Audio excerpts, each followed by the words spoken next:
Hey, good afternoon, everyone. I just wanted to make a video showing some of the things that I'm doing to make my SRT setup safer. I think some guys probably don't realize that some of these belay devices, like the Gree and the Mad Rock, these devices are not intended to be used hands-free.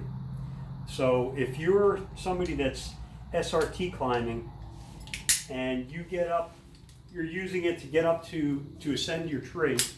Like here, you know, I've got my Gree and I've got my hand ascender. You know, if I'm using this to get up to hunting height, once I get up to hunting height, if I take my hands off of this rope, right now, I'm not utilizing this belay device in the way it's designed. It's designed to be always using your hands on the device. It's not designed to be used hands-free. You know, when you're descending, you know, if you were descending and you were to just take your hand off this rope and just use the brake release, that's dangerous. It's designed where you're supposed to control this rope at all times. So whenever you're in the tree, this thing is not designed to be used hands-free. So for me, what I've been doing, if I climb up to hunting height, once I get to hunting height, I'm transitioning to my tether. But what I've done to create some redundancy and make this system a little bit safer, what I've done is I've taken a 2i factory Prusik and I tied it in a Swabish hitch. So at the base of the tree, I'll just add this right above my Gree, and the Gree is going to tend it, so it's not going to inhibit climbing at all.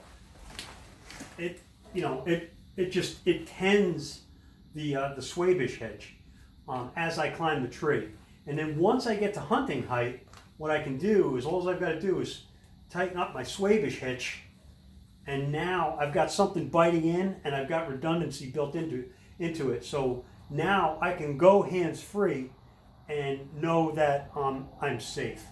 Another thing you can do too is you can actually utilize your hand ascender. It's, you know, your hand ascender is basically a rope grab. So another thing you could do is you could take a runner on that and either catch it, you know, into the carabiner here so that it's not going to go down, or you even catch it into your bridge. So you have a rope grab. But I don't know, I've always kind of been fond of using Prusiks and that sort of thing. So you could take, you know, you could even just tie in a Prusik with a carabiner and catch your bridge above it. And now it's almost like your climbing line becomes a tether, right? Another thing you can do is you could take a bite of line just beneath it and tie a safety knot. Take a bite of line and tie that in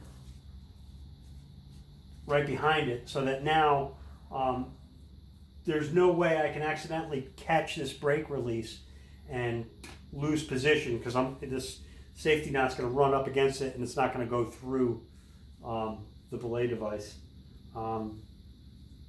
There's some guys that like using a Munter's hitch. You could take a carabiner off of your D-loop and then tie it into a Munter's hitch here. And now, you know, once again, you've got some more redundancy built into your system. And, you know, all of these things that you do that you could add to it will just make you that much safer. And that's when you're using this type of a device that's not designed to be used hands-free.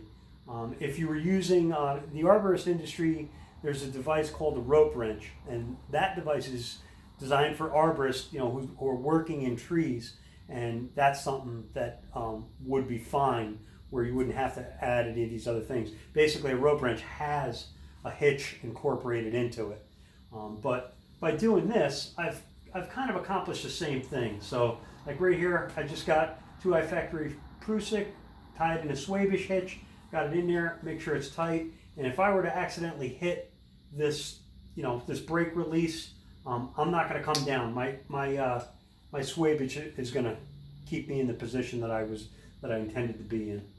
And then, you know, it's nothing. You just put some pressure on the top of it, and you could break it loose and climb down. The only thing that's a little bit tricky is with this, you're going to have to use your fingers to hold the top of the Swabish hitch at the same time as you pull the brake release so that you can descend. So it's a little bit tricky, but a little bit of practice, it's a good way to do it. Or, as I said before, what you could do, if you didn't want to have this tied on from the bottom of the tree, once you get up to hunting, or once you get up to the height that you want, tie in your prusik above it and then clip in. It's another way to do it. This is what I'm doing though.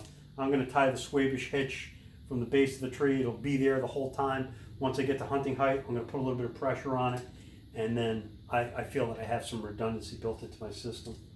So, yeah, I think a lot of people don't realize that, and you know, we want to, you want to be safe. You know, no matter what, adding more elements of safety is always a good thing. So, right. So, hopefully, you guys like that tip. You know, take the time to do some research. I'm not an instructor. I'm just showing you the things that I'm doing. I'm sure there's guys with a lot more knowledge than I have.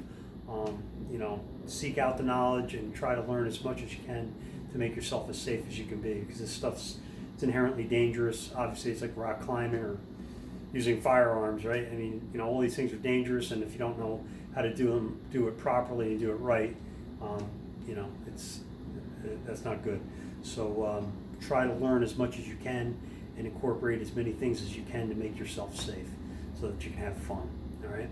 All right, guys, climb safe and best of luck.